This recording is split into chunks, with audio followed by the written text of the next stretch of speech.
Debbie? No. Don't be laughing at me, Phil. I saw Rudy last night. Oh, God. My condolences. It's one of my best friends, football player, said he's a fraud. We're live.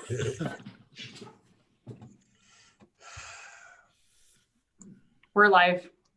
Live. Okay. Well, welcome to our City Council workshop for the budget for May 12th. City Clerk, Madam Clerk, do I do roll call? Prior to roll call, the city attorney is going to make an announcement regarding the teleconferencing of this meeting. Thank you. Just making clear for the record that this, the governor has issued executive orders relaxing the requirements pertaining to the Brown Act provisions that pertain to this meeting. Will facilitate social distancing and slow the spread of coronavirus by allowing this meeting to go forward remotely by telecommunications. The procedures adopted for this meeting have been established to meet and or exceed the standards that are set forth in the order. For more information, please refer to Governor Gavin Newsom's Executive Order N25-20. And Madam Clerk, it would now be appropriate for you to conduct roll call, after which I'll ask the mayor to once again recognize me to make clear certain matters for the record. Councilmember Hudson. Come on mute, Dave. Disappeared on me. I'm still here. Councilmember Alone. Present. Councilmember Perkins. Here. Vice Mayor Safar. Here. And Mayor Clarkson. Here. City Attorney, you wish to come back in? Thank you. Yes, we just want to verify that one, all members of the council can hear me well. Two, that all members of the council have been able to hear all previous speakers, including the roll call. And three, that each council member believes based on based on facial or voice recognition or otherwise, that all persons representing themselves to be a council member are in fact who they say they are. If everyone can answer in the affirmative, please show by raising hand. Or Yes. Yes. Thank you. Seeing everyone answering in the affirmative, I'm going to now turn it back over to the mayor. Great. We'll start this workshop. Joe, I'll hand the ball over to you to start any introduction you may want to make to start this. Can we start with just make sure public comment first? Okay. Is there anybody who would like to comment? And we'll give it a few moments here. Has anybody raised their hand? For those that like to speak, please raise your hand or dial *9 on your telephone at this time. We'd ask that you keep your comments to 3 minutes or less. And do we have anybody at this moment? We have no requests to speak. Okay. I will close the public comment. Joe, I can toss it to you.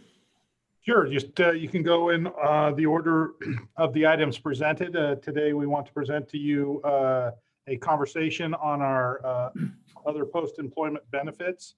And we have some background information for that. We'll then move on to our general reserve policy that we were analyzing at the council's request prior to the pandemic, and it seems that it's rolled into this and is a good opportunity to have a conversation around the reserve policy as well. And then we'll finalize with our updated budget workshop, and where we've made additional cuts to areas of the budget that we don't believe will drastically affect the delivery of services, but will reduce the overall expenditure portion of the budget.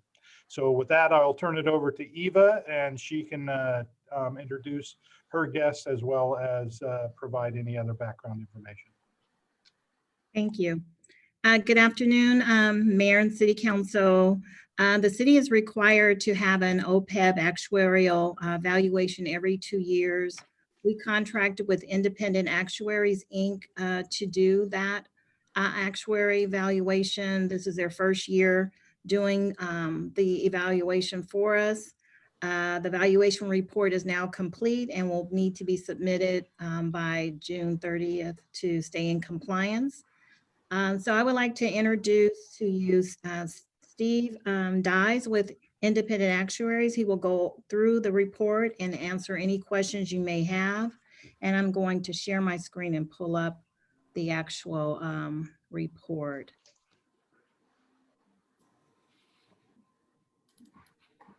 So go ahead, take it away, Steve. Are you there? I am, yes. Good afternoon. Good afternoon. Thank you for having me here. I don't think I'm seeing the report on my screen yet, but And we're going to start on page 5, which is page 12 in the packet. I'm using the actual packet that that the council is seeing. Steve, see it now, Steve? He needs to I'm go staying. down too. Who's controlling the screen? Eva, I'm controlling. Can everyone see the screen? Yes. Yes. I can see the screen. That's not the, That's the agenda, not the report. Right. Right.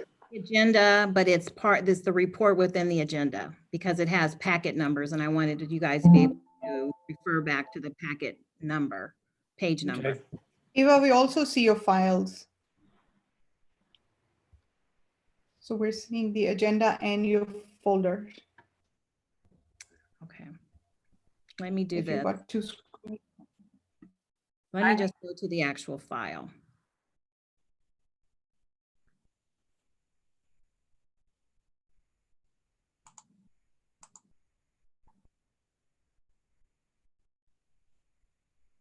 Can everyone see the actual file? Yeah, but it's only on the right corner of the screen. Yeah, if you're sharing screen, I think it's sharing both your screens. right? Eva, I have it up if you'd like me to share it. Okay, go ahead.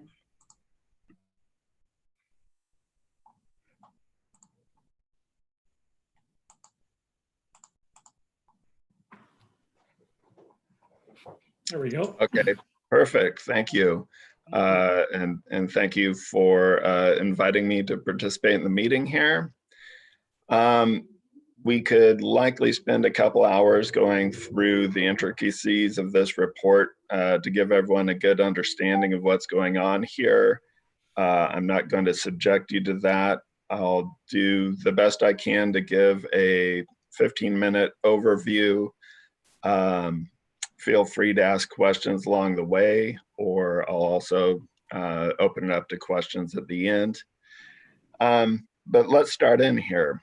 First, I'd like to talk about the benefits that we're actually valuing or talking about here. These are the other post-employment benefits other than pension. So the acronym is OPEB. There are two general types of OPEBs that we're valuing here. The first is pretty straightforward, and that's the explicit health benefit. This is the portion of the premium that the city pays a portion of the premium for retirees who remain on the city's healthcare plans. The portion that is paid depends on the date of hire and on years of service when they leave the city. So you'll see a description of the vesting schedule at the bottom of page 12 for people who are hired prior to July 1st, 2014. And then if we go down to the next page, it describes the portion of the premium that the city picks up post 65. And then for those people that were hired after June 30th, 2014, the city pays the minimum amount required by law. So that's pretty straightforward, and that's what you might typically think of as the benefits that you provide, the healthcare benefits that you provide to retirees. But then there's also this idea of an implicit medical benefit. And the basic thinking behind this is that a single set of premiums is being applied to all covered individuals. And those covered individuals will cover a range of ages and a range of health conditions. For somebody who is young and healthy, the premium that is paid for them is likely more than the healthcare costs that they're going to generate. On the flip side, for somebody who is older or maybe not in as good health, the premium that is charged for them likely will not cover the full cost of their health care. For the population, the covered population as a whole, that kind of comes out in the wash. But here, for our valuation purposes, we're just looking at retirees, and the retiree group will be older on average than the non-retirees, and older people tend to generate more healthcare claims, healthcare costs, and so if a certain premium is being paid for them, they're likely going to generate more in healthcare costs, and the retirees are getting a benefit simply by being allowed to remain on the city's healthcare plans rather than having to go out and purchase their insurance individually. This is what's known as the implicit rate subsidy or the implicit medical benefit. And according to the GASB standards, the governmental accounting standards, this is a benefit that we need to value. Okay. So if we can scroll down a few pages. Okay, here we've got projected benefit payments. So our valuation is based on the plan provisions that we just saw on the census data that, and we just passed by a page of the summary of the census data, but and on the actuarial assumptions that we make about things that may or may not happen in the future for each individual. So for example, somebody may terminate their employment with the city this year, or they might, stay with the city until age 70 and then retire. So we make an assumption about, what each employee's working career is going to look like at the city. And based on those things, the plan provisions, the census data, and the actuarial assumptions, we come up with these projected benefit payments. And here we show them for the explicit benefits and for the implicit benefits, broken out between miscellaneous and police. We're projecting them just for 10 years here. For evaluation purposes, we really project these indefinitely. And the expected payments here are payments not just to current retirees, but to people who are currently active city employees that we expect to retire and receive these benefits in the future. Okay, so that's the gist of our valuation process is we project these benefit payments out, and then we discount those projected payments back to today's dollars to come up with the liability for the plan. So when we talk about the plan's liability, that's really what we're talking about, the present value of this projected benefit stream. Okay. So, And yeah. excuse me, Stephen, in the benefit stream is both the explicit and the implicit? Yes, for our valuation purposes, we treat it as one payment stream, the explicit plus the implicit. I've just broken it out here for illustrative purposes. And is the reason for the implicit the GASB requirement because you have a collection of older people, so they're implicitly more likely to use it? There are a few different ways to think about this. One is if the retiree It's required. it's required. That's the simplest way to say it. Another is if retirees weren't covered under the health plans, then the premiums would be lower than they are today. Okay, yeah, that makes sense. Since the retirees are there, premiums are higher, and there's this extra cost going on, and we're capturing this extra cost here. Thank you. That's fine. Thanks. That's helpful. Sure. All right, let's go down 2 pages here. All right, and so right there, perfect. All right, so the liability for financial reporting purposes is called the total OPEB liability, or the TOL.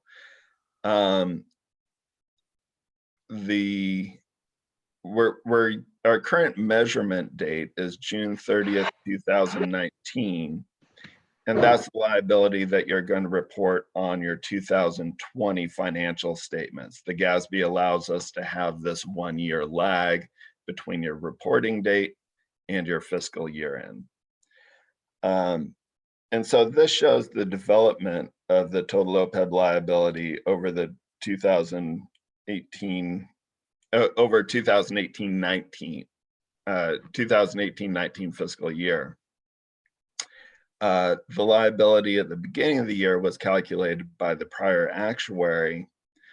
The liability at the end of the year was calculated by us, and we show how it has grown, the different reasons that it has grown over the year. The first reason is called the service. Well, let me back up just a second. When I said that the liability is the present value of the payment streams that we're projecting out into the future, we really break that payment stream for currently active employees that may retire in the future. We say, okay, part of that payment stream is due to past service for that employee. They've already earned that portion of considered to have earned that portion of their benefit. And each year, the active population will earn more of the benefit. So the total OPEB liability represents the present value of that portion of the payment stream that is already considered to have been earned. Line 2 in this exhibit, the service cost, is the liability associated with a portion of the payment stream that is considered to be earned in this year. So, well, this year being the 2018-19 fiscal year. Dave, you had a question? No, he's about to answer it. I thought he was going to leave the page. No, not leaving the page yet. Line item 3 is interest on the liability. Remember that we're discounting future payments back to today's date to get the liability number. As we get 1 year closer to those projected payments, there's an increase in liabilities due to interest. I do have a question there. Yes. We have the interest increase to our liability. Oh, here goes my light too, is almost $2 million. Yet the last I heard, we were just about 100% paid up on OPEB. I mean, what is the interest on? I mean, this is, to me, I'm looking at this thing, it's like, okay, we need $32 million to be caught up right now. And somehow we're not paying $32 million, so we got to pay $2 million in interest? I think this will make more sense. We're just looking at the liabilities in isolation here and how the liability grows. On the next page, we'll be looking at we'll introduce the plan assets that are held in trust to pay for these benefits, and hopefully I'll be able to address that. Okay, well then I didn't ask that question, and I'll wait till the next page. Okay, great. All right, the next item is changes in benefit terms. There haven't been any changes in the benefit terms since the prior valuation, so that was a $0 item. There were differences between expected and actual experience. If people retire or terminate employment different than expected, or if premiums increase different than was expected, we'll get an actuarial gain or loss. And so this is there was a modest actuarial loss this last year due to plan experience, perhaps people retiring a little bit earlier than expected on average. That's for this type of valuation, these types of benefits, that's a very modest experience loss. The next item is changes in assumptions or other input. This is likely mostly due to a change in assumed mortality assumption, predicting when people are going to die in the future. In general, people are expected to live a little bit longer. We've used the latest mortality tables used and that the actuary uses for the valuation of CalPERS. Anyway, due to that and a few other assumption changes, liabilities increased somewhat since the prior valuation. Then liabilities go down by payments that are actually made to retirees during the year. And so there was about $1.5 million paid out to retirees in that fiscal year. Okay, so altogether that shows how the liability changes or changed that fiscal year. If we go down to the next page, the left column here shows exactly the same information that was on the prior page here, showing how the total OPEB liability changed over the course of the year. The second column shows the plan assets that are held in trust. And for financial reporting purposes, we call that the fiduciary net position. So there were about $29 million in assets at the beginning of the year. If you go down that center column, you'll see that there was $1.5 million in employer contributions. That exactly equals the benefits that were paid out for the year. And in practice, really nothing was contributed to the trust, but benefits were paid directly from city assets. And so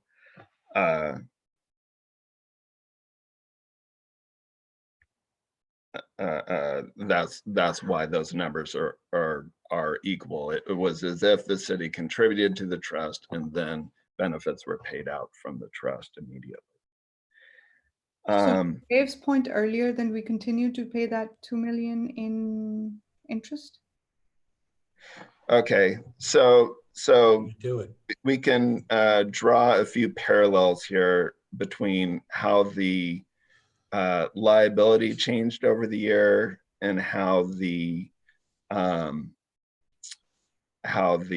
assets changed during the year. Remember that the liability first grew by service cost, which is the value of benefits considered to be earned by your active population during the year. And that was about 1.4 million. That can be kind of equated to the employer contribution for the year. You contributed money for these benefits, and in the amount of $1.5 million, a little bit more than the liability that active employees earned during the year. All right, and then you'll see that almost $2 million in interest on the liability has a corresponding amount the actual plan assets earned a little bit more than $2 million during the year. And so let's maybe look over at the rightmost column here, and that's the difference between the total OPEB liability and the plan assets, and it's called the net OPEB liability, or NOL. And so at the beginning of the year, liabilities exceeded assets by $756,000. That net OPEB liability grows through service cost and interest on the liabilities. It grew through that, the actuarial loss that was experienced during the year. It grew through 751,000 of assumption changes, and then it decreased by the employer contributions that were made during the year and by the net investment income.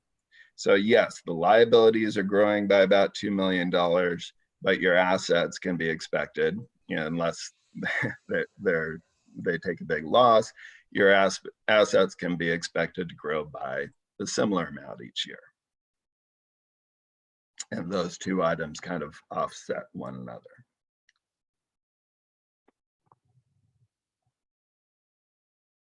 Okay, let's maybe move on to the next page. And again, I'll say we could spend a couple of hours going over this report, I'm kind of zipping through it. So it's a little bit of a leap of faith, but also hopefully I'll be able to address your high-level questions here.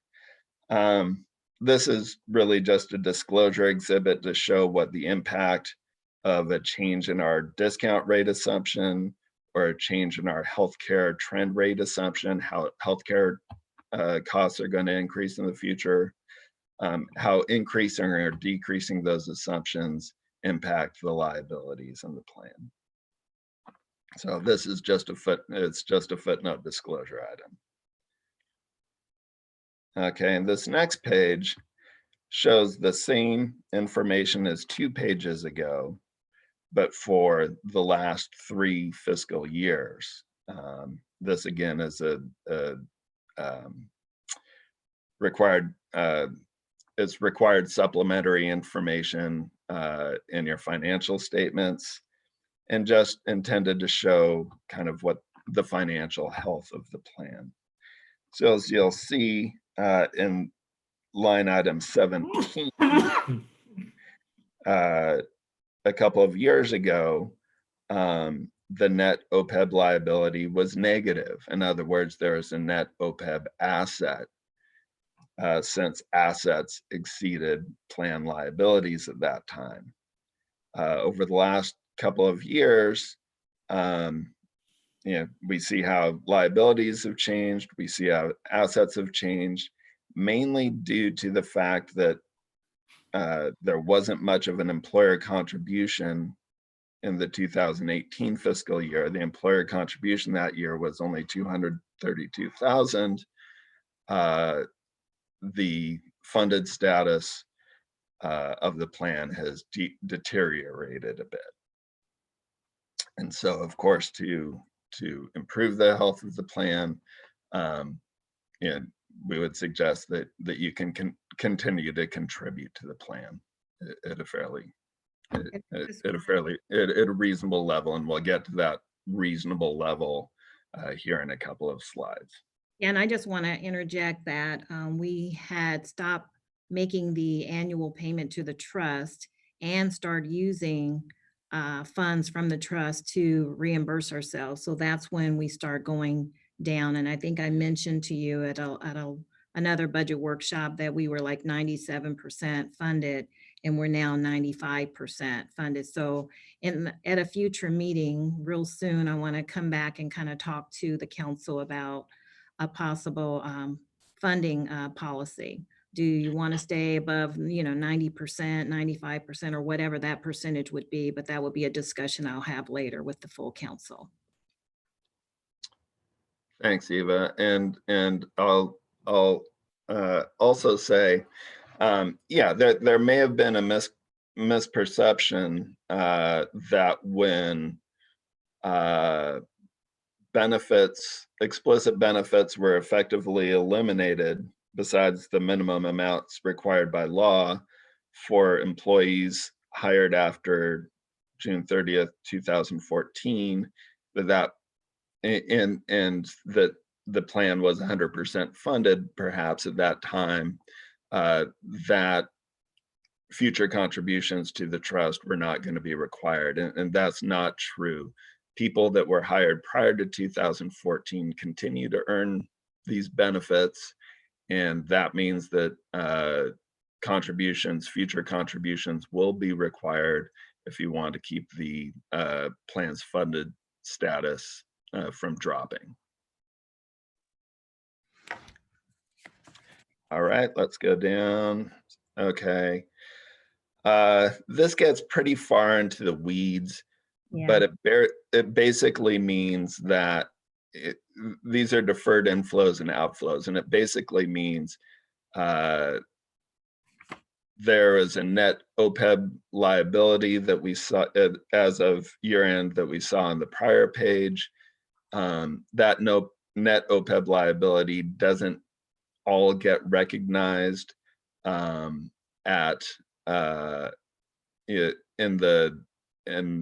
your true financial statements. A portion of that liability will be considered to be deferred outflows of resources, and a portion will be considered to be deferred inflows of resources, and those amounts will get recognized over in future years, as shown on this page. Yeah, again, this really gets into the weeds, and for as complex as it is, it probably doesn't add a whole lot to this discussion. Could you kind of talk, we need to probably wrap it up a little bit. So could we just kind of go over pages 16 or really page 17, how we get to the determined contribution? And then right. So page 16 just shows how on your financial statements you're going to get from last year's net OPEB liability to this year's net OPEB liability, and that's the OPEB expense. And we've developed it in two different ways here. There are two different ways that you can develop expense, and we're just showing it in both ways. And the expense then to get from that 1 year to the next on your financial statements is a little over $1.6 million. That expense gets offset then by the benefits that you actually paid out to retirees. All right, and then finally on page 17, we're required to value an actuarially determined contribution. The GASB, the Governmental Accounting Standards Board, doesn't prescribe exactly how we're supposed to determine this contribution, so you've got some flexibility here. I've calculated in the same way that your prior actuary calculated it. But basically this says, if I was to recommend a contribution that you make to the trust for this coming fiscal year, a contribution for the fiscal year, I would be recommending about $1.4 million.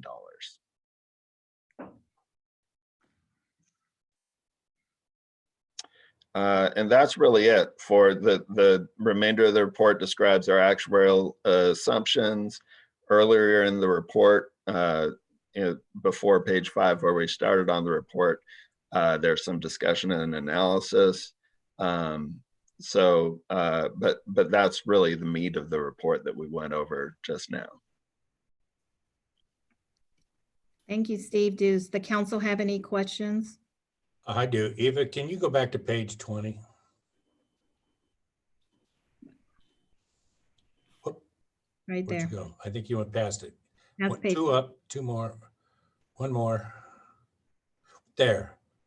What are you trying to tell us at the bottom of the page?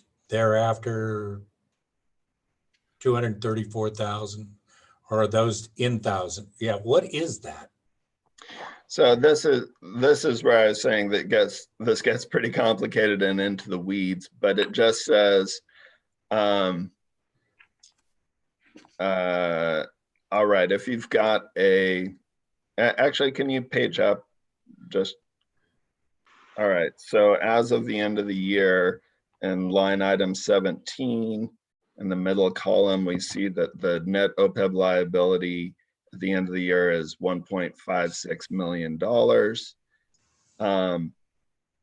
Now we can go down to the next page again. Okay. That 1.56 million doesn't go directly onto your financial statements.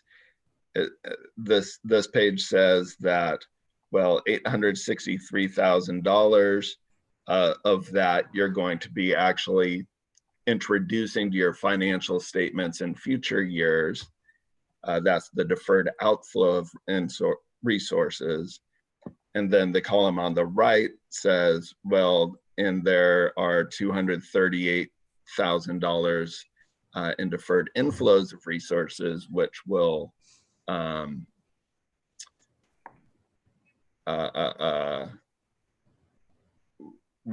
work in the opposite way in terms of recognizing the expense on your financial statements. Well, let me cut to it, Steve. What caught my attention is 2023. Okay. I mean, I see 2021 climbs a little bit too. 2023, there's this jump and then a drop and then here we go again. And then, whoa, I mean, Well, where is this? It's not steady. Well, Dave, you have to really, this particular sheet is a GASB requirement that just goes on our financial statement. And we just take whatever the inflows and outflows and amortize them over a certain period. So it really doesn't tie to anything. The main thing that we need to see is how much is our liability? What do we have in our trust? And the difference between the two, and then how we're going to stay above a certain percentage. We don't have to stay 100%, but Okay.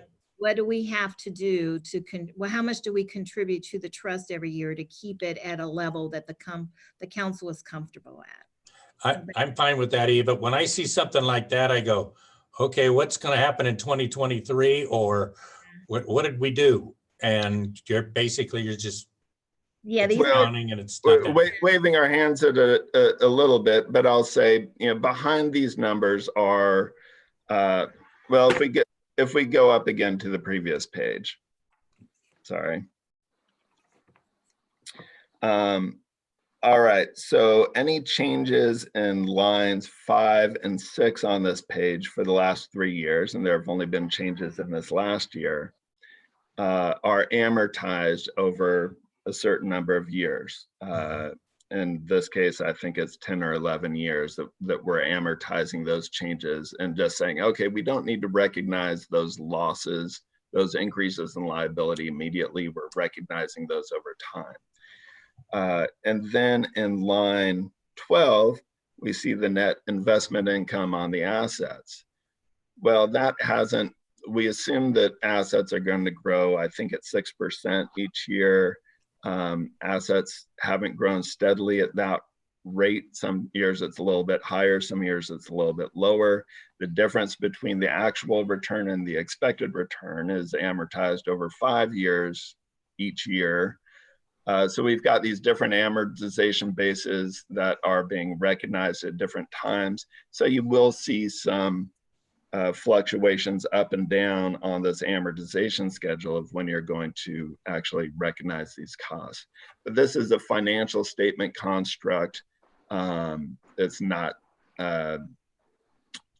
it has little to do with the actual funded status of the plan. Okay. Okay, on page 17, the actuarial defined contribution. So if that's assuming that we give every year you calculate that number, but you're using an amortization of 5 years to catch back up to 100%. Is that roughly true? Yeah, that's basically it. And again, that period can be whatever the council decides it should be.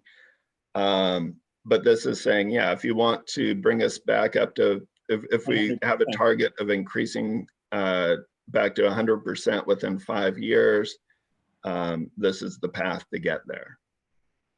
Okay, so, but if we had a different target, say 95%, that number would be lowered.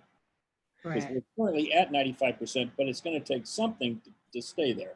Yeah, really the target that we need to set is 100% funding. That's the target that we need to set. We can just say, okay, well, we aren't going to shoot to reach there for 10 years or 20 years or however long. So we could lengthen that amortization period, and that would lower the recommended contribution here, or we could shorten that amortization period, and that would increase the understood. recommended contribution. That's what you're saying is you got 5 years would bring us back to 100% based upon a bunch of assumptions. Right, based on a bunch of assumptions, that period is allowed to be as long as 30 years. You probably don't want to have an amortization period that long. Got it. Well, thank you, Steve. So the next thing we'll do is, if the council accept the report, we will then file it as we're supposed to. Is there a motion? I'll move we accept the report as presented. I'll second it. I can second. Christina, did you get a second on that? Got two. You go, Dave. Okay, Ladies first, any other discussion? second. Seeing no further discussion, roll call. Councilmember Hudson, Yes, Councilmember Alone, Aye. Councilmember Perkins, Yes. Vice Mayor Safar, Yes. and Mayor Clarkson. Aye. Thank you. Item 3.1 passed 5-0. All right, thank you. I will sign off then and let you get to the remainder of your meeting. Okay, Thank thank you. you. All right, bye. Okay, so the next item is the general fund reserve policy and the reserve level review. I have Rick Hayden with me with Management Partners. They have done an analysis of our existing reserve levels. And so I would like to introduce him. He's the special advisor at Management Partners. And Christina, if you could pull up the PowerPoint for me, I would appreciate it. And welcome, Rick. Good afternoon, Eva. Good afternoon. Mr. Mayor, members of the City Council, good afternoon. As Eva said, I'm Rick Hayden. I'm a special advisor for Management Partners. To give you a little bit of background on Management Partners, we've been in existence for over 25 years, dating back to the early 90s. We're composed primarily of retired local officials. If you want to move to the next slide, that would be great. Basically, city managers, finance directors, public safety managers. Our goal basically is to work with local governments, assist them in identifying efficiencies within their organization in order to allow them to run their organizations more effectively and efficiently. Next slide, please. The goals for the engagement. We engaged the city of San Ramon back in the December timeframe, end of November, beginning of December. And the primary focus was to review your general fund reserve, your general fund policy, as well as validate whether or not your approximately $25 million was adequate to meet the needs of the city. However, I will note that our engagement was prior to the COVID-19 pandemic. And so it does not take into consideration the economic impacts associated with the pandemic or its lasting financial effects on the city of San Ramon specifically. The engagement was to review your policy, your general fund policy, and to identify from an independent analysis policy recommendations in that regard. So why don't we start with what reserves are? Just taking two steps back. You know, reserves are basically the cornerstone of financial flexibility for a city. Uh, at this time, I'd like to commend the city staff for putting together a very good reserve policy. A lot of cities do not have a reserve policy that's in-depth and as thorough as what your staff has put together. It's both analytical data and it's quantifiable. And I haven't really seen many cities put together a reserve policy like that. So hats off to city staff for doing that. I like to refer to a reserve policy kind of like a savings account. It's a city's rainy day fund. It's a savings account. It provides the city an ability to adapt to unexpected events or issues. It also helps buffer the city against any types of risks, whether they are unanticipated lawsuits, major disasters, or like we're in right now, a recession in which your revenues are not keeping pace with your operational expenditures. You can go to the next slide, please. So to give you a broad perspective, what we have seen as far as reserves throughout the state of California is reserves vary given different cities. GFOA, which is the government finance officers, they recommend no less than 17% in a reserve amount. That's a minimum amount. Why? Because they look at it as far as a cash flow perspective. Many cities up and down the state of California have anywhere between 20 to 25% of reserves. The nearby cities close to San Ramon, they have written policies that call for minimum reserves between 20 to 26%, albeit a lot of them have more than what the minimum amount is. As you know, San Ramon's policy calls for minimum reserves of being 40%. So the basis for your current reserve, back in 2006, city staff put together a reserve policy based off of the GFOA risk factor assessment. GFOA produced this document a number of years ago, and it's based off of a number of various risk components. I have down the various risk components that it addresses.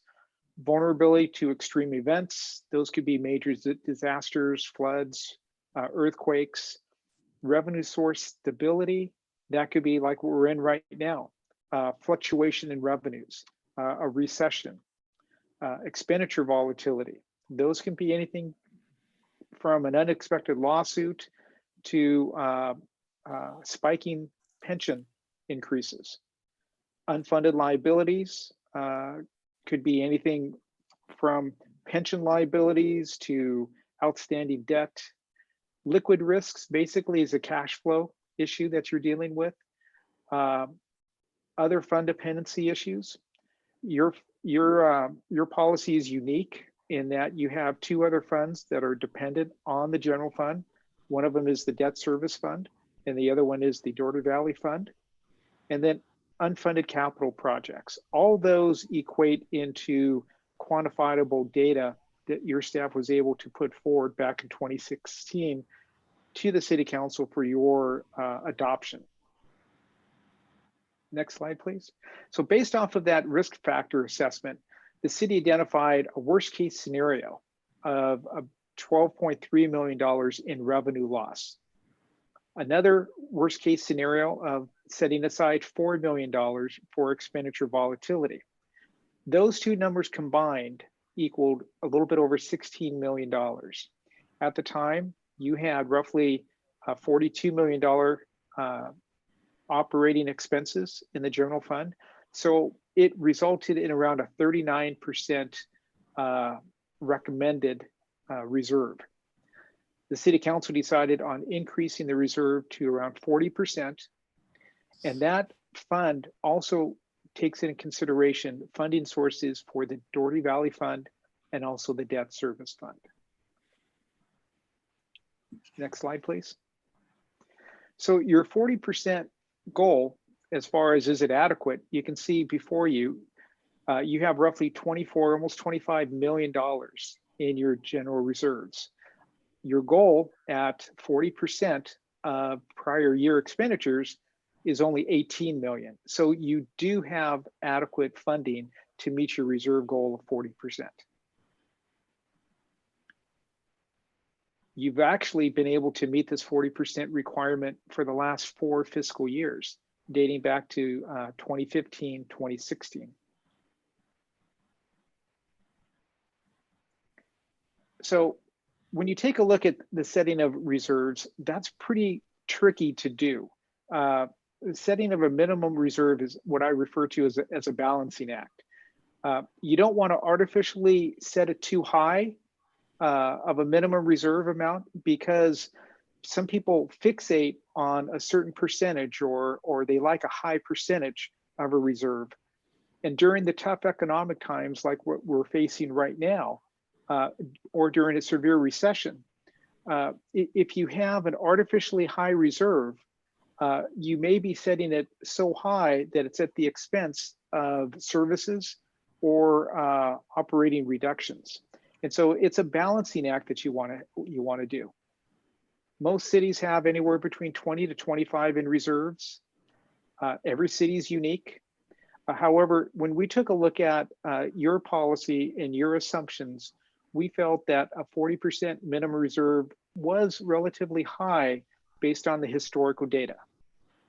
And when I say historical data, you'll see that we took a look at the revenues that were lost during the Great Recession back in 2008 through 2014. And we identified actually 3 areas: property tax, sales tax, and TOT.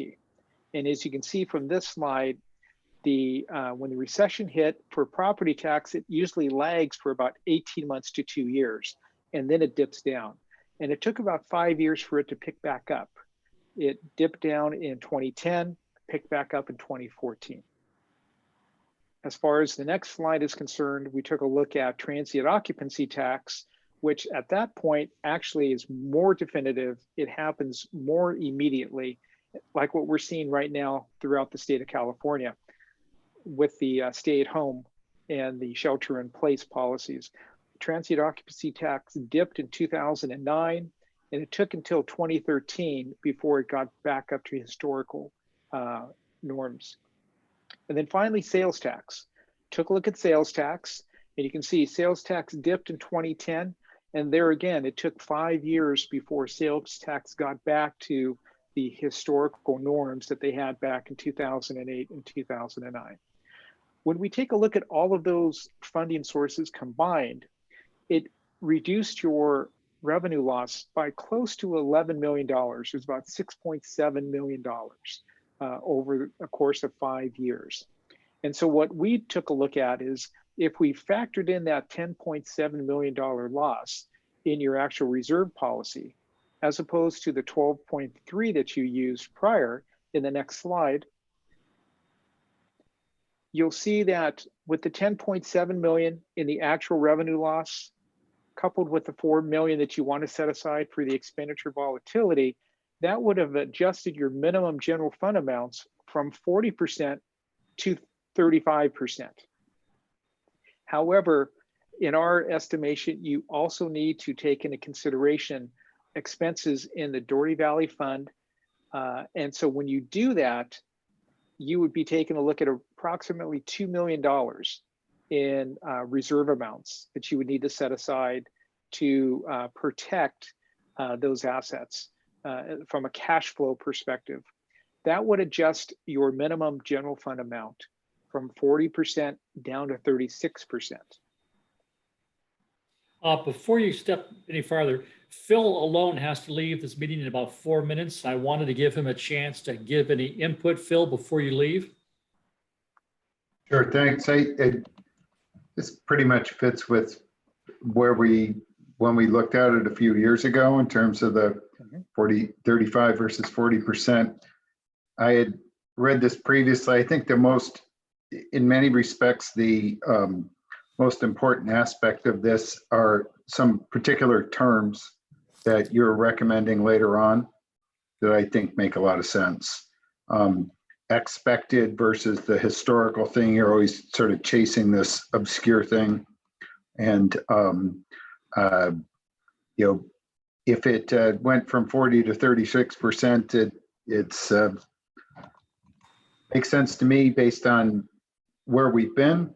Obviously, it doesn't include what's gone on in the last couple of months, but we're also, if you didn't use reserves now, then you have no expectation of ever using the reserves.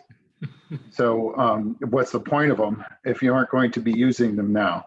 So we've been prudent, and I think that the thought process in terms of how staff approach this are really solid. I like the idea of changing some of the terms, like the estimated and those sorts of things. That makes, or expected. I forget what the exact terms were, but that makes a lot of sense. So appreciate the opportunity to pipe in, Bill. And Absolutely. thanks for doing this. This was very helpful. Great. All right, let's continue. And I think the council member brings up a good point. It gets to the next item, which is committed and assigned. If you do have money that has been identified and committed for revenue stabilization issues, you should, like other cities have, put that in the committed as keeping it as unassigned. And then also, if you've identified $4 million in assigned expenditures for revenue volatility, you should put it and categorize it as the assigned category. So if you can see on the chart before you, there's some highlighted yellow rows. The first one is what you currently have. You'll see the majority of your money is in the unassigned column. Yet in your policy, you develop your policy based off of some assumptions. One, revenue stabilization and expenditure volatility. And so our recommendation would be, like what other cities have done, identify those in those categories. Would you take a minute and define each of those words? Mean something very specific to you. And I'm not sure that we fully understand unspendable, restricted, committed, assigned, and unassigned. They mean something precise to you, but I'm not sure they have exactly the same meaning to most of us. Case in point, non-spendable. Those would be things that you currently cannot spend because you have an encumbrance against them. You have an open purchase order against them. Things that you know that you have to have money set aside for because you're going to be spending it within the next 60 to 75 days. That would be non-spendable. Restricted fund reserves. Okay. Yes, that would be, and because this is your fund balance, and this is all your cash on hand. Okay. And so what you want to do is you want to identify it in 5 categories. The next one would be restricted. Restricted funds normally are when outside agencies place a restriction on your cash on hand. For example, debt service. If you have bonds, part of the bond covenants would require you to set aside, say, 5% of your bonds for reserves. That would be something that's been restricted by an outside agency, and that's where the restrictions come in. Committed gives the council more flexibility. Committed funds are when the council has identified that they want to identify and commit certain funds for a specific purpose. In this manner, it would be revenue volatility issues. It could be for capital projects, things of that nature. You want to commit funds for that purpose. In this case, that number is equal to or approximately equal to the total cumulative revenue loss. That 10.7 million you show in this committed column is approximately equal to, and that's where you got it. Yes, sir. Yes. So that's committed revenue loss. Okay. So in theory, if we wanted to use reserves from that column, we would use it for making up revenue loss. In theory, yes. That's how you stack everything up in your reserve policy. Correct. Okay, thank you. And then the assigned? Assigned would be when you want to assign it to a certain function. Assigning it could be for if you want to have a pension liability. If you want to assign it for unknown expenditures, for example, potential lawsuits, any major capital repairs in case you had a damaged city facility because of an earthquake, it would be something that you would assign for unforeseen events, primarily capital related. And this number happens to be equal to the number you cited as expenditure volatility. Correct. Is that a coincidence, or is that where you got that number? No, that's where I got that number. And that actually came from your staff report back in 2016, 2017, when your staff put together a plan and they took a look to see what would be the needs for if there was any major event or any unknown lawsuit. They felt comfortable with the $4 million figure at that time. And that's the one that I used. Thank you. Dave? And then Yes, and then I'm Dave, let me finish. okay. I'm looking at, Dave, let me finish, please. oh, I'm sorry. I thought you did. No, and then unassigned is the amount over and above the required, or by the requirement by policy. Correct. The unassigned basically is nothing that has been, everything else has been committed that has been unassigned. And so you would be able to use that for any purpose based off of a recommendation from your finance director and city manager and concurrence with your city council. Okay, thank you. And you'll note that almost every city has an unassigned balance except for the city of Danville. Right. So, Dave? Yeah, a couple of things leaped out at me, Rick. One, you seem to be doing the historical evaluation from the last 5 years. And I would just say, as someone that's been here a while, I wish you'd gone back to 2002 or 2001. It paints a little bit of a different picture. The next thing that really concerns me is I'm looking at these numbers, large numbers assigned and unassigned in our neighboring cities. And supposedly they were 20 or 25% or lower numbers. And it leads me to go away from percentage and more to actual numbers. And the last thing I'm looking at is the 4 million in unassigned funds that you just talked to Member Perkins about, also includes lawsuits.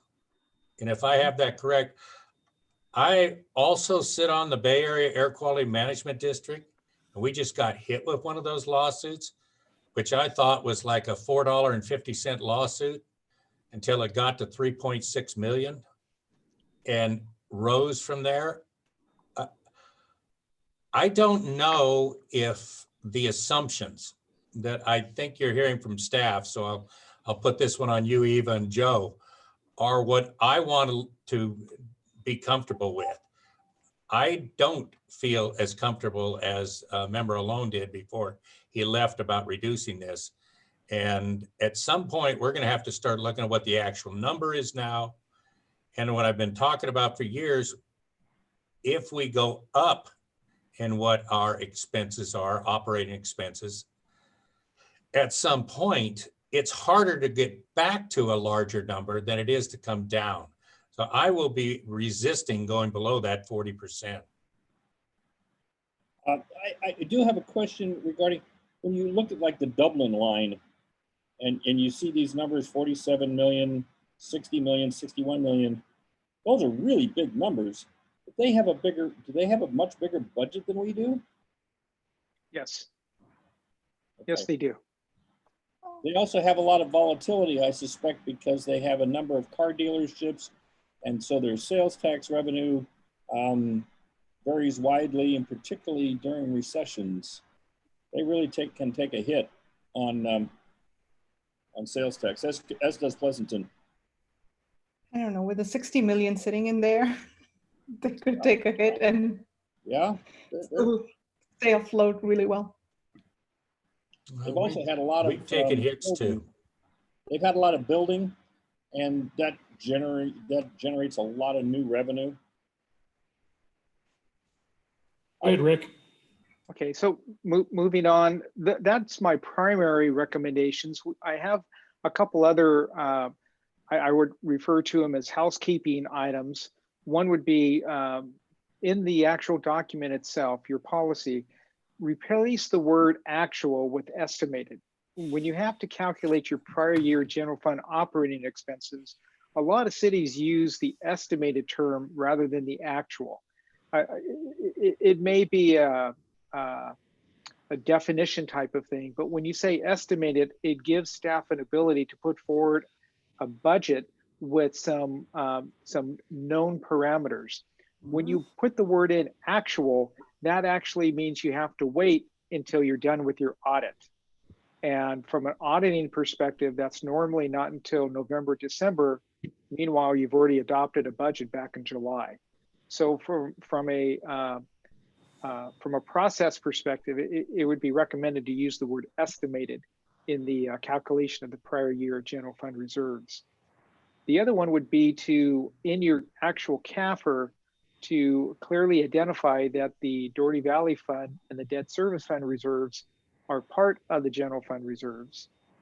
And then also, when the policy was developed many years ago, you also use reserves in the healthcare fund, and you're no longer doing that. And so that should be removed as far as any reference is concerned from that perspective. So that concludes my report. I'm available to answer any questions if I can of City Council or staff. Great. Questions? Sabina, Scott, or Dave? You Yes. answered my questions about the reserve fund. I think following on, it's a discussion as to where do we want to go. Any clarifying questions, Sabina? Yeah, no, I guess making comments, I do kind of like the recommendations on how this is divided up into more of the committed, kind of the assigned and the unassigned one buckets. Yeah, that's makes sense. I guess we're still, in terms of the recommendation, I actually do agree with going a little bit lower, because again, are we saving some of this money at the cost of services that we could provide to citizens? And that's always my concern, that, we're putting too much money aside and we're not, and we're not providing maybe some services that we could with that money. Dave, you expressed some thoughts. Any more follow-up? Yeah, let me see if I could remember the darn thing though. I think the one thing we're forgetting that was a footnote on this, I believe it was your report, Rick. You did this before the COVID-19 Correct. Yes, pandemic. sir. Doesn't change any of your thoughts because of the 54 billion from the state, or I'm seeing every committee I'm on petrified about this thing. Yep.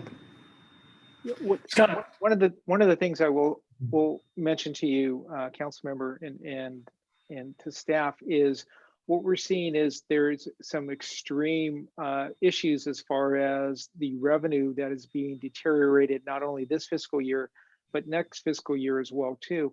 And so actually by reducing your minimum general fund reserve amounts, it provides the city with more flexibility to address the pandemic concerns, because it provides you some one-time financing to fill the gap for the revenues that you're missing right now.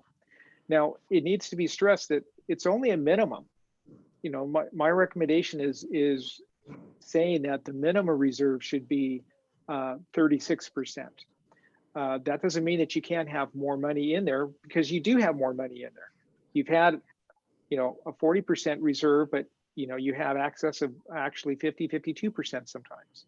So, from my perspective, I would see that lowering it just a little bit provides city staff with some flexibility on trying to deal with this issue in the future. As regards to there's kind of two things here that are kind of intermingled, in my opinion. One of them is the policy, and the other one is what are we facing in terms of our budgets in the near term, the next 2 years. And Phil pointed out, and others, I've tried to articulate this. If this isn't the event that causes us to at least consider using some of our reserves, I can't imagine what that event is. In my lifetime, this is the most profound event that has happened. And I think that holds true for everybody that's listening here. World War II was the last time we had anything that was this profound that affected the society as a whole. Even 9/11, it was a very dynamic and tragic event, but within a week or two, most everything was back to normal except for air travel.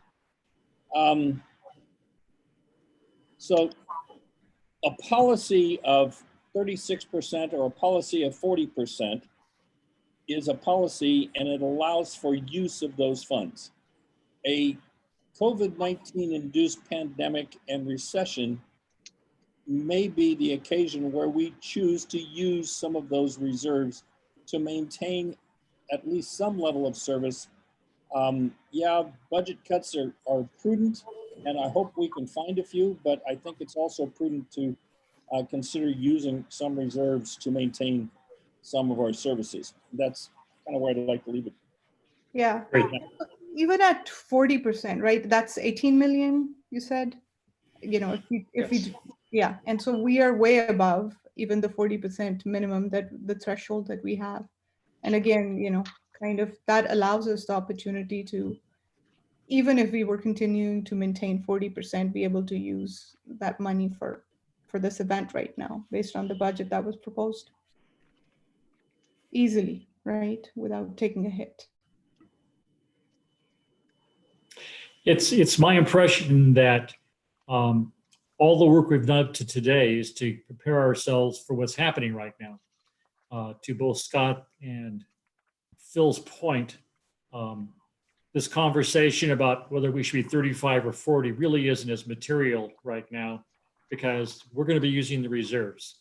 The decision we have to make now is how we want to use the reserves, how much do we want to free up this first year, what's our expectation over the next perhaps 3 budget cycles of how we draw it down, because if this loss in reserves lasts longer than 3 years, and if we use 5 million every year, we're down close to zero. At least that's a quick down and dirty calculation. So we have to decide, yes, some of the technical stuff, taking the healthcare language out of that, I understand those technical stuff. I'm not as concerned about 35 or 40. I think having it at 40 and not changing it doesn't change anything, because the reality is we're going to start using it. We're going to authorize to use the reserve for what it was there for. There was a story about a country where they set aside a bunch of land, so when the flood came, they would open up the dikes and flood the land. And people grew crops on the land. And so when the flood came, they didn't want to open the dike because they were afraid of ruining all the crops on the land. It was defeating the purpose of not opening up the dike. We are ready to use it. So I think our discussion probably going forward is, how do we want to draw down the reserve, to what extent, and how long we think it's going to last. So toss it back to, Rick. Just Mr. Mayor, just one other comment. I did look at your policy, and Councilmember Perkins mentioned that if there's any time to use the reserves, it would be during this kind of a recession. On page 3 or 4 of your policy, it does say that the city will continue to maintain reserve funds to stabilize the fiscal base by anticipating fluctuations in revenues and expenditures. Yes. Yes. Thank you, sir. Thank you. Eva, any comments? No, I just want to say that we'll come back to the full council with a recommendation of updating the policy. And we can then make it final from there, whether we go with the 36% or stay with the 40, but we will come back with a written policy with some changes, incorporate some of Rick's recommendations, if not all, into the policy. Great, thank you. I do recommend we adopt the non-spendable, restricted, committed, and assigned and unassigned categories. That does help us visualize and understand a little bit better of what are the uses of those funds under circumstances. If we have a good definition as part of the policy for each of those, so that people understand what is a non-spendable reserve, what's the restricted, the committed, and the assigned and unassigned. It helps everyone, I think. And I believe in our CAFR, we have to kind of put that in there. I think we have a definition for each of those categories. We just haven't really used those categories based on our reserves. And that's what we were going to recommend doing that. Make sure at least somewhere that the definition is written in terms where you don't have to be a CPA to understand them. Understand it, correct. Great. Eva, any other comments? No other comments. Joe, do you have any comments? Staff? No, I have no comments. This is just to help inform the council, because the next segment will be our second portion of the budget workshop. And so it will, we felt it important to be able to consider, have the council deliberate based in the light of some of these recommendations and the analysis on the reserves, as well as our funding status on OPEB, which is still very good, but we're going to have to come back and make a decision as the council as to the funding status and the council's preference, whether it be a full funding status or a minimum like we do with the reserves, whether that be 95 or 90 or 100%. So those all have dollar signs attached to them, and therefore, as we make those decisions in the light of the budget, we want to have all these things in consideration as we move forward. Great, thanks, Joe. Madam Clerk. Thank you, Rick. Thank you, Rick. Thank you, Rick. Thank you. Item 3.3, fiscal year 2020-2021 budget workshop. Eva. Okay, it's me again. Let me see if I can try to share my screen this time. So I just have to make it smaller, don't I? That's fine. Oops. Well, can you choose the layout where it doesn't show the future slides on the left-hand side? Yeah, or on the right side. Yeah. I think you have to share a different screen. You're probably sharing full screen. Go ahead. If you can help me, Christina. I thought I had it all together when I tested this and it's not working out for me. Okay. Okay, so you can go to the next screen. So here to give you an update on our like part 2 of our fiscal year 2021 budget development. We still need to go over some. Eva, I'm looking at this. I only see a portion of the slide. Does everybody else see the slide? Okay. The whole thing. I see the whole thing too. Okay. I see the whole thing. Can you see it now, Joe? Go ahead. I have a different option. So you, as long as the council. Everyone else can see. Okay. So we're going to go over some the options that to consider that we brought before you last budget workshop. We have some unfunded CIP to talk about, and then we'll go over the next steps. Next slide. So just to recap from our April 14th workshop, we had to go back and revise the fiscal year 19-20 projections due to COVID-19.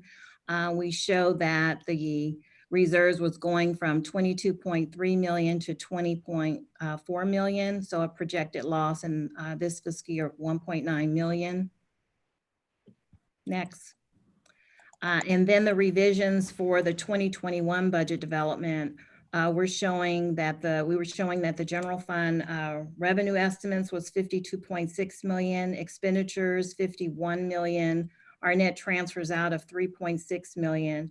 So then that kind of showed that we were going to use 2 million of reserves from the general fund and 1.6 in the debt service reserves for a total of 3.6 million. So here we're just showing you a chart from the last time, but we wanted to show you the April to May. We didn't make any changes to revenue projections. It's still kind of early, and we really did take into consideration April, May, and June. So we didn't see any significant changes. So we have not changed our revenue projections of 52.55 million.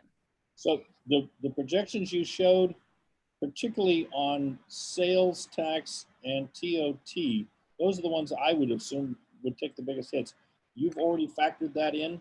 We did, because we had our sales tax consultant, because that was the whole thing. We had already had our budget done, as you remember, or close to having a preliminary. And then once it hit, we had to kind of start all over. And we brought our sales tax auditors in, consultants, and they had did the projections, and nothing has changed since then. We'll probably have to wait to see how second quarter ends, which we won't get that numbers until we probably won't get the number until the fall, but we still will have an idea of how things are going by June, end of June, maybe July, on sales tax and other like TOT. Because if things don't change, if things don't open, because we already showed that, like say for instance TOT, we're showing gradually coming back July, August, and if that doesn't happen, then we'll have to come back and recalculate the revenue.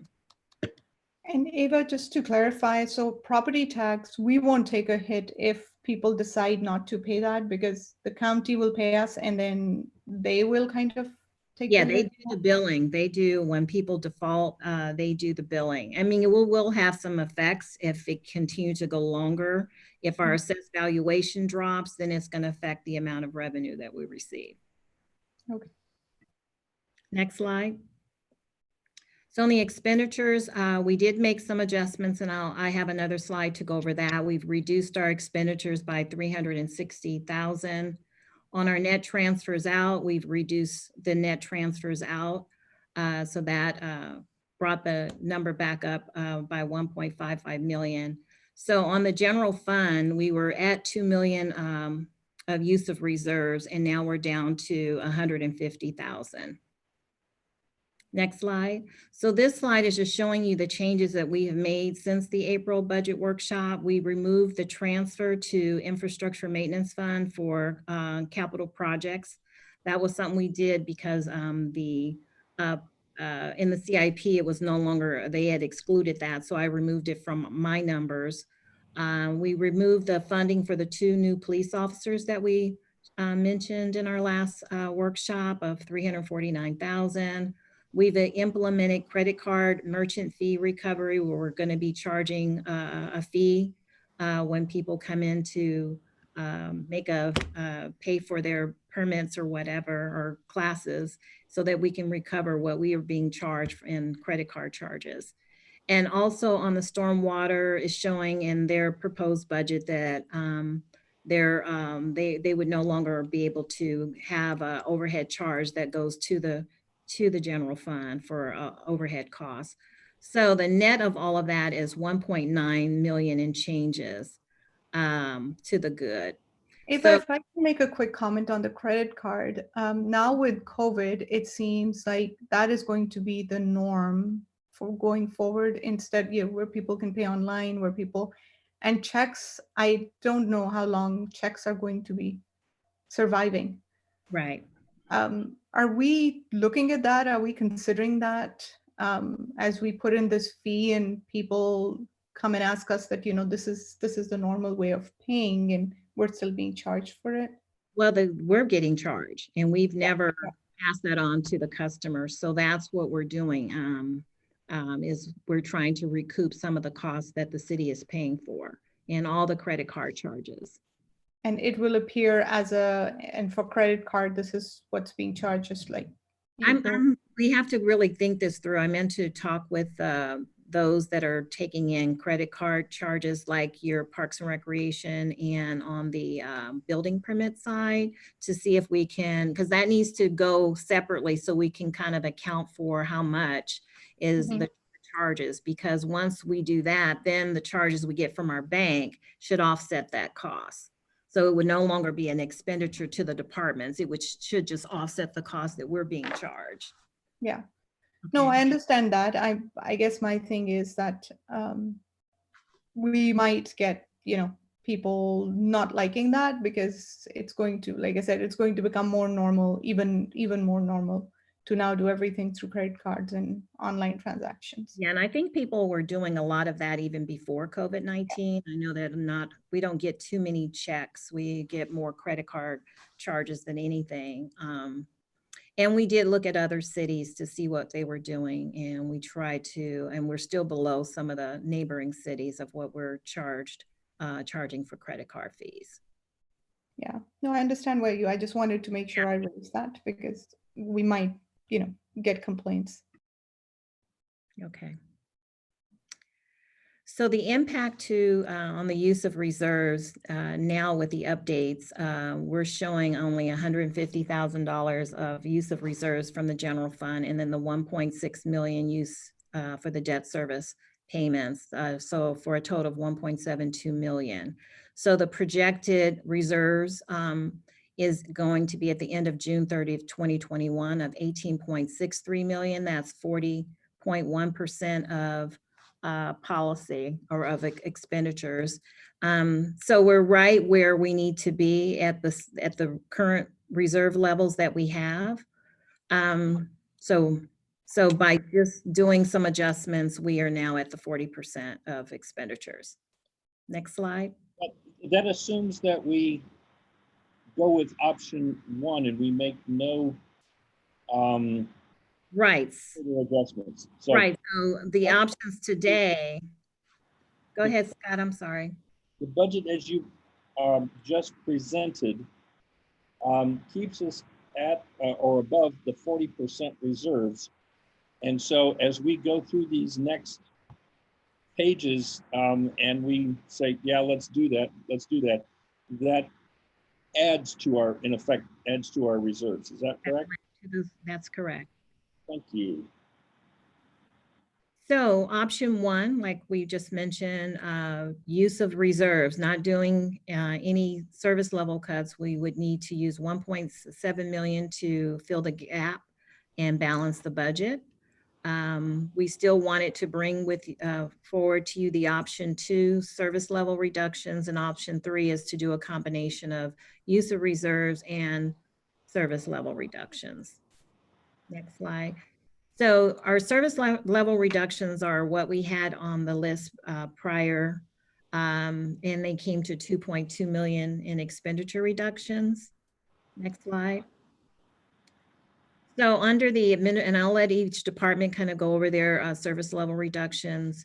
Under administrative services, the employee holiday luncheon of $6,700 was what the administrative services was able to show as a service level reduction, which would affect the employees. Next slide. This is now the clerk. For the city clerk's office, we had 3 items. The record management consultant for $15,000, who would be updating our current record schedule that was last updated in 2014. Gov 101, we would still offer the program. However, we would reduce or eliminate the tour of the city and school tours giveaways. Again, we would still continue to offer the program, but we would eliminate the giveaways that we give the students for a total of $17,500. Community development. Ms. Debbie. Good afternoon. So for community development, we have 2 service level reductions that are proposed. One would be the elimination of our part-time code enforcement officer, which is about $50,000. That would result in longer response times. We did have over 300 35 code cases last year, plus over 300 signs that we did pick up on the weekend code enforcement. And so one thing would be the elimination of weekend code enforcement. And we would continue with the proactive enforcement, the commercial centers, but those would be delayed. The second one is a reduction our outside plan check services of $100,000. And basically the budget would remain about $100,000 and will cover essentially one large project for an outside plan check. Other plan checks would then be done in-house and would increase the review time and delay the issuance of the permits. So with that, we have two reductions of $150,000 in total.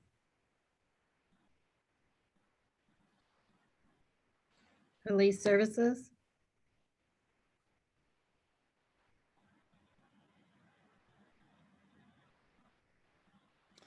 Good afternoon. Yeah, our reductions obviously are fairly minimal. What we have listed, as you know, we do two citizens police academies a year. We do a spring and fall session. We also do a youth academy for high schoolers over the summer. So our reductions would be the reduction or the elimination of the two citizens academies, as well as the youth academy. And in addition to those would be the elimination of the range fees that we have to pay to take the academy participants out to the firing range. But those are the only three reductions we have for the police services. Chief, on the Youth Academy, I assume that this year's Youth Academy has already been eliminated. Is that correct? That is correct. And we were not quite halfway through our spring Citizens Academy, and we postponed that kind of mid-session as well. Okay, so for next year, would you do like 2.5? Invite those people back to finish? What was your thoughts on the suspended one? Well, if funding remained for the academies, the idea would be to bring that session back and just pick up where they left off. I would feel terrible not allowing them to be able to finish what they had started. So that would be the preference, would be to bring that academy class back, pick up where we left off, and then try to fill either the next fall or spring session, whatever was coming up next when we get past this. Okay, so you haven't given much thought on whether you're going to do 2.5 or 1.5. Kind of all depends. Yeah, it would kind of depend. And again, we're kind of in a holding pattern, not knowing how long this is going to go on for. So we haven't made a lot of plans just because the futures seems to be fairly uncertain at this time. Okay, thank you. Hey, Chief, you might want to explain to the council, since you're here now, the initial discussion and strategy regarding the two new officers. Yeah, so as you all know, initially there was 2 officers included in the upcoming budget, and they have been taken out. And the hope would be we could revisit that again at mid-year. But one thing that came up, and you're all aware that we are in the midst of some pretty aggressive hiring right now. We're looking at bringing on 4 new officers in June. We're probably looking at bringing another 4 to 6 on in September. These are just to fill vacancies, and these are people we have in the process already. So in looking at it, even if those 2 positions were authorized, likely we would not have been able to fill those positions until sometime after the first of the year anyway. So that kind of led into the decision to remove those 2 positions out of the upcoming budget. Thank you. Kathy, Parks and Community Services. Good afternoon. My pleasure to be here and talk a little bit about our budget. As you know, the COVID-19 situation has affected Parks and Community Services significantly. And so many of the cuts that we have up here are things that would likely need to be canceled potentially anyway. And so this provides a great opportunity just to kind of discuss those a bit. So the first thing that we recommended are the elimination of the 4th of July concert, which reduces our expenditures by $7,780. We also have our 4th of July run, which is normally a huge event for us. We're proposing going virtual with it. In that way, we'll still be able to net some revenue, but we reduce expenses significantly. What this slide and number does not show is that the Police Department and Public Services Department also have significant savings by going to a virtual run, as they don't have the staffing associated with it. We would be looking this year potentially to reducing our free summer concert series from 5 to 3 performances. That would be just eliminating the July events and doing the finger crossed, let's hope that we can do the August events. If we take that version of a cut, then it's a savings net of about $9,274. We did include this time around, because we are aware of what's going on in the community. If you wanted to eliminate the entire summer concert this year, then that would be a change of $20,222. It could be said there's a version on both sides of this. So if you only eliminate a portion of it, and even if you cut the entire summer concert series, because the summer bridges the fiscal years, it would be potential next June to bring back a summer concert early, or you would have some ability to still put one in August if that were to come to pass. Next slide. Kathy, about the Wait, run. before, don't leave that slide. You know, I'm sorry, Kathy, but I've done a few runs in my life. Yeah. What is a virtual run? The Joe Gordon Invitational, where he wins the 10K or something like this? What is this, Dreamland? Well, no, virtual runs are actually kind of a trend that's going on. And so you would sign up for the run, you would get a really cool COVID-19 San Ramon commemorative t-shirt that probably would have some kind of great mask and some red, white, and blue kind of a decor. You would sign in on an app when you do your run, and you would record your times, and you would still get medals and finishers and certificates and the whole 9 yards. But you don't run in a group, and you don't have the blockage of the streets, the police, the public services, et cetera. So it's a way to still participate. We have, like you said, many people who have participated in the run for years and years and years, have a collection of shirts. And if we skip this year, we kind of want to give them an option if it's possible. So it's something to consider. So Joe runs a 37:52, and we got to give him a shirt. Yes. And I'm supposed to believe it. Okay, so I wanted to add on to what, going with the run theme. We are seeing more people hiking and out and about, and I don't know if we can tie in some of that into any of these activities to really tap into what's organically happening now, and kind of be creative with that. So, virtual hike, family hike. Hey, Dave, this is a chance you can do either a 100K or a 100 mile, your last chance. Well, I've done the 100 mile. Maybe this time I win. I know you have. This is your chance to do one last 100 miler. No. All right, any questions on the run? Would you like to talk any about the summer concerts while we're on that slide? Well, I think we're going to, I would expect us to go with number 12. And you're right, to push a concert into next June might be an option.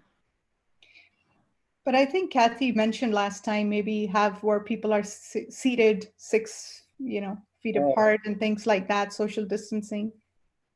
Well, if you can figure out a way to do that and restrict the access, I would really like to see that plan before we jump into that pool. I think you'll be lucky to keep August. I think so too. Okay. So moving on, another one that we did have on here, and this was a little bit of a no-brainer for us too, is eliminating the senior concert at the Alcosta Senior and Community Center, mostly because of the population that it's serving. We don't see that probably happening this summer. The removal of the dive-in movies, again, large gatherings of people in close proximity. We think that would probably be logical to remove those this year. And number 16, we get to the reduction of the presenting series from 5 new performances to 1 new performance and 2 rescheduled performances from the current year. If we don't reschedule the performances, we're just out the performer fees with no offset of revenue. Both the performers in the current fiscal year are happy to move it to next fiscal year, potentially even next spring, late spring. And so if we reserve that opportunity, then we can still have some potential to net the revenue back in. I don't think anyone believes that we're likely to be able to do these performances in the fall, but there is a reasonable hope that potentially in late spring of next year, we might be able to bring them back. And so that would be the reason to still reserve that as a potential. Kathy, about the drive-in movies, could we, I don't know what the cost is, and if we have a location for drive-in movies that could be replaced, because I think those can be done with social distancing.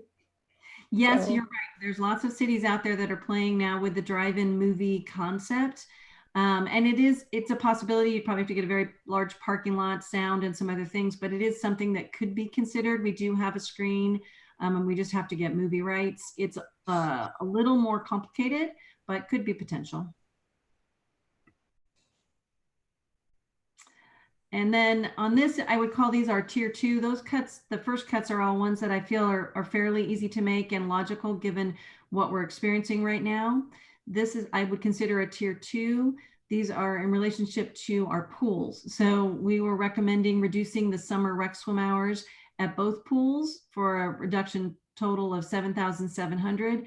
I think it's likely that in the next fiscal year, we will have maybe even larger reductions in our pool service. Although again, we bridge the fiscal year, so we don't want to cut too much, because if we come back around next June, we'll want to have our pools open again. So this is a modest cut at this point in time. As we move a little closer to the budget adoption, we may be able to increase that number a bit based on what we then know for certain with our pool operation. The other cut is also reducing the rec swim hours during the spring period of time when it's a little cooler out. It's a modest reduction, but also one that could easily be done. And this, of course, would affect next spring. And then finally, the last reduction that at this point, we don't think is actually a great idea anymore. And I want to explain why. So when we first put the reductions together, we weren't dealing with COVID-19. This was a solid temp staff reduction. But now, given what we know, the farm is an excellent place that we can still provide family events and programming. It's open air, it's very large. We can limit access to people who have registered for programs. So if there's anywhere that we're going to be able to actually provide some small events and some community interaction that we can control, it would be the farm as a great location. So of all the cuts that we proposed, this is the one that I think staff is the least fan of. Of course, we can do it, and if we need to, of course we will. And then we would, instead of doing Saturday events every Saturday, we would go to a monthly event and we would staff it all with full-time staff. Any questions? Good idea. good idea. I think you've done a really great job there, and I would expect we would adopt all of your tier 1s, and then we'll see what we need to do on tier 2 and 3. Great, thank you. Maria, Public Works. Thank you. Good afternoon. So the service level reductions that are listed here are a repeat from the last time. So I'll just go over quickly what is shown. I did do something similar to what Kathy did, which is provide a tier between different service level reductions. So number 20 is looking at reducing maintenance services, particularly for janitorial, parks, restrooms, landscape parks, mowing, carpet cleaning, and roadway. The second one is eliminating temporary and limited term staff. Temporary includes contract inspection, 4 part-time maintenance staff, and 2 limited term staff. On the next slide, number 22, We had put on here the return of maintenance to the school parks, return of school parks to the school district. We also included reducing the hours of operation of the Bollinger Fountain and reducing engineering professional services, particularly for consulting services for projects for design and construction. So the total of all those items is 1.915 million. The next slide shows. Maria, can you go back?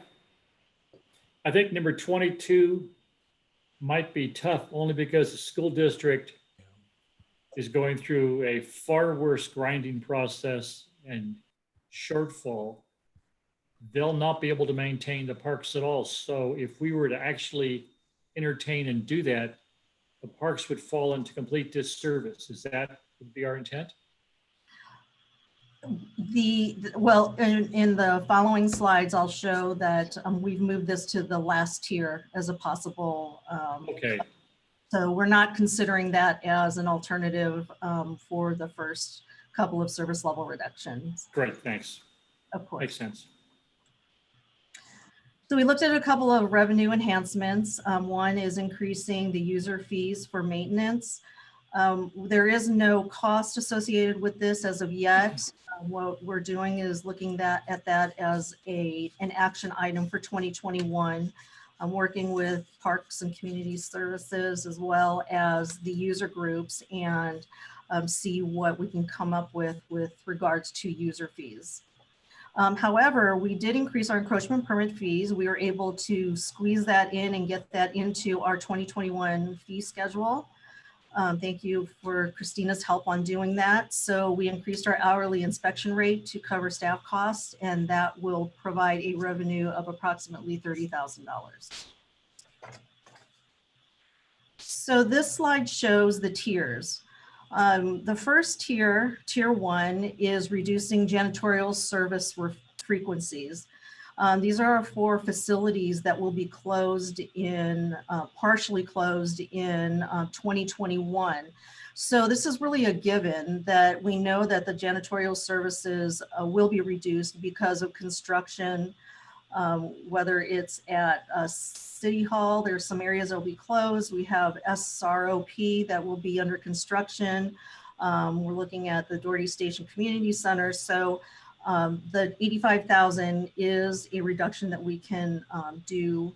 We're comfortable with doing, and there's no service level reduction for that cost. Tier 2 includes tier 1. Plus, we've included suspending the EcoFert services at Athen Downs. If you recall, that's the fertigation, the watering system to try to help the trees that exist in the various parks that have been affected by the recycled water. So by suspending the services, we can get a savings of about $13,000. And the system wouldn't be taken out, it would just be turned off. And then we could always turn it back on if the fundings are suffice. And then we also have put down the reduction of operations, the Bollinger Fountain. So what that would do is reduce the number of hours of the fountain from 4, let's see, it'll reduce it by 4 hours on Saturdays and Sundays, and it'll reduce it by 2 hours Monday through Friday. So the total cost for tier 2 is $113,000. So tier 3 is really where we start seeing the significant service level reduction impacts. We're looking now at some of the maintenance service levels as well as some temp staff. So we have tier 1 plus tier 2, and then we're looking at reducing the park restroom maintenance. We're looking at reducing park maintenance as well as landscape maintenance. Carpet cleaning, we'd be looking at reducing carpet cleaning in the lower traffic areas and then reducing the frequency there. We are proposing 1 temporary maintenance staff and eliminating one of our limited term staff in the landscape area. And then we also have engineering professional services reducing that amount. So that now totals to 520,000. And then tier 4 is pretty much all of the service levels that were proposed in the previous slides altogether.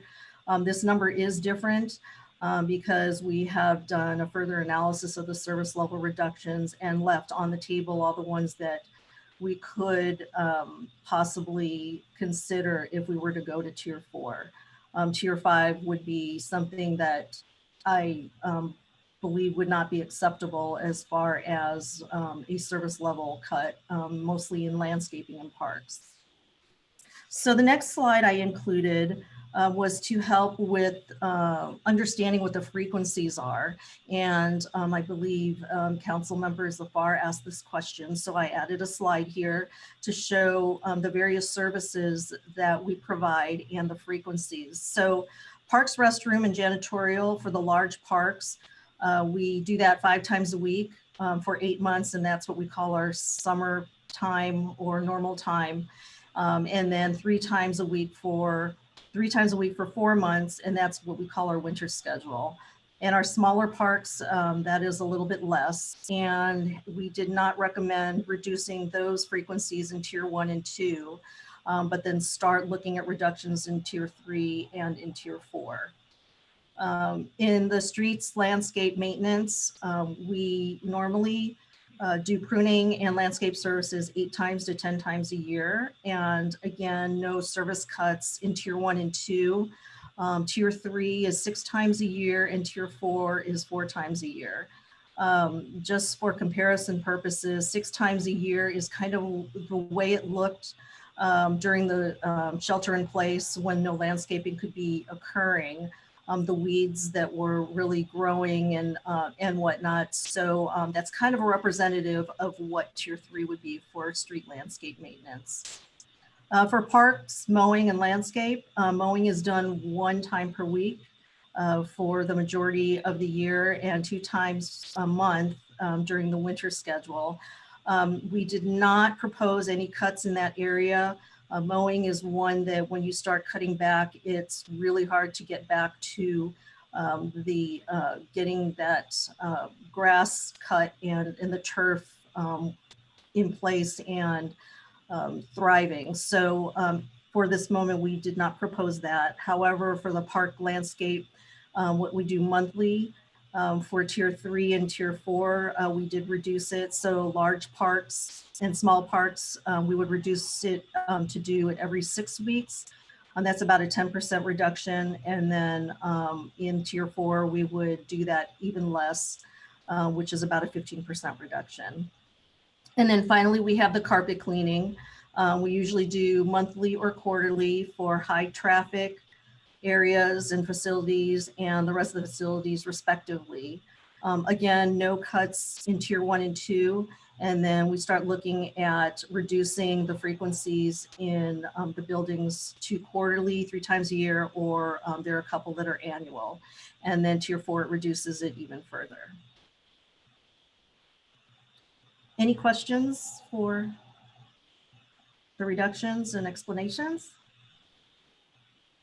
I mean, I think some of this is just the quality of life that we offer our citizens by having this level of service. So I wouldn't want to get them cut too much. Okay. So I can move on to the next slide. This is the unfunded CIP. Yesterday, I presented the 5-year CIP to the Finance Committee, and one of the items we did talk about is unfunded CIP. So in looking at all the projects that are being proposed for the capital improvement program, this is the list of the projects that are in need of funding. So they're normally funded by the Doherty Valley CSA Fund, but as you know, the general fund supplements this. So the good thing is that we normally have more projects on this list. The infrastructure maintenance funded projects are usually on here, but because of our 2019 certificate of participation, funding that we received, that we were able to offset those costs and not need to provide funding towards any projects for 1920 or 2021. That is also the reason why it's in the slides previously that the 1.5 million general fund does not have to go to the infrastructure maintenance fund. So this list shows a total of 4 projects for 453,000. However, in looking at these projects, we felt that we could reduce those requests. So the total request revised is 83,840,000. And really what that entails is providing funding for the irrigation system upgrades as well as the booster pumps. If anything goes out, that we have funding to replace those items. The fountain repairs and replacement is for the children's display pump at Rancho San Ramon, which needs to be replaced. So then we would look at how we're doing mid-year and propose to request possibly 120,000 if necessary. So what that will do is reduce our request, at least for the beginning of 2021, from 453,000 to 83,000. Dave, you have a question? Yeah, Maria, I must have missed something there. I thought that you said you weren't taking this from landscaping or the infrastructure. It was coming from our new CIP. These projects are not part of that. Okay, I got it wrong. That's okay. Sorry. Any questions?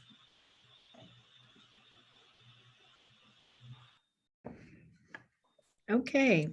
So our next steps in this process is we're going to take any feedback, and if you have more feedback that you would like to provide for us before we finish up, we would need to get that from you, and then we would package it and bring it back at another workshop where we'll present the entire budget and the entire CIP. And then we'll be bringing after we do that next workshop, we will be coming back to the council to adopt the budget in early June.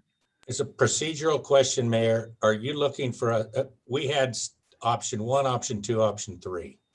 And option 3 was kind of a combination of 1 and 2, I thought.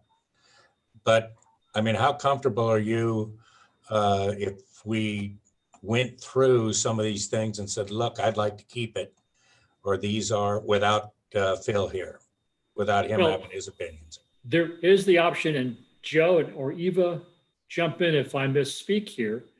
You could choose to use reserves and not make any of these cuts at all. That's correct. So if you choose option 1, then we're basically done with we'll finalize the budget. Option 1 does you draw the reserves down 1.7 million. However, it does leave us above the minimum, the current reserve policy of 40%. Yeah. So if that's the council's path, then for this year, there will be no service level reductions. If the council feels like they would like some service level reductions, then we can delve into option 2 and you can deliberate on that. Having gone through this, which I appreciate seeing what the options are, I'm feeling all in on option 1, to be frank. What do you guys think? Yeah. I'm with you there. I think some things we'll organically not do, but I think we're in a good place where we can easily go with option 1. I could be your third vote, Mayor. I think that we can still leave options open. For one thing is concerned me is we talked about fees, and adding fees in this atmosphere, I'm not as comfortable with, and I don't know where they are on that, but as much latitude as we can give staff, the better.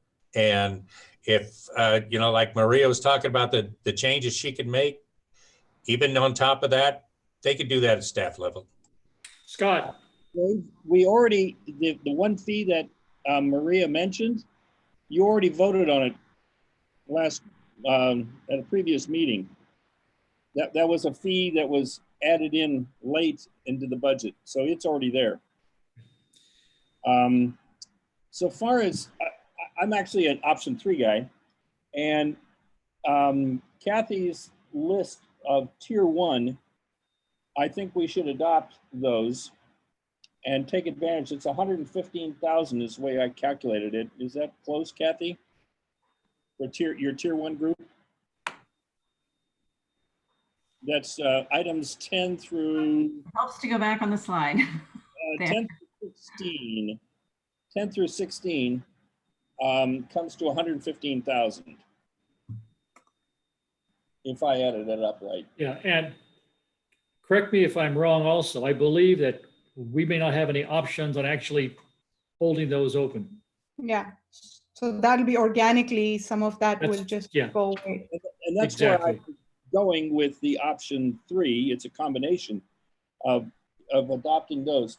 The other one was Public Works item 20. Public Works item 20. Let's see, where is that? Okay, that is for those. Oh, not 20. God help me. No. Yeah, that was not the one I was referring. Was it 9? No, what was it? Next Oh, slide. 19? It's tier 1. It's item. It's portion of item 20, and that is, if you're going to have closed facilities, you probably don't need the same level of janitorial services. That's correct. So That's what 85,000 is. that's kind of a gimme as well. The combined 2 of them is $200,000. And then the CIP, Maria, I'm a little bit confused in that on that CIP list, the proposed right now, you said you wanted some of that money in case a pump failed. Is that, did I interpret that right? Yes, that's correct. And that's for the first and the second item. So we have irrigation systems that we're trying to upgrade. And if there's systems that are starting to fail, we need money to do a replacement. I'm more inclined to, on those 2, to say, if they fail, come to a council meeting and ask for money for those. Is that not possible? We can do that.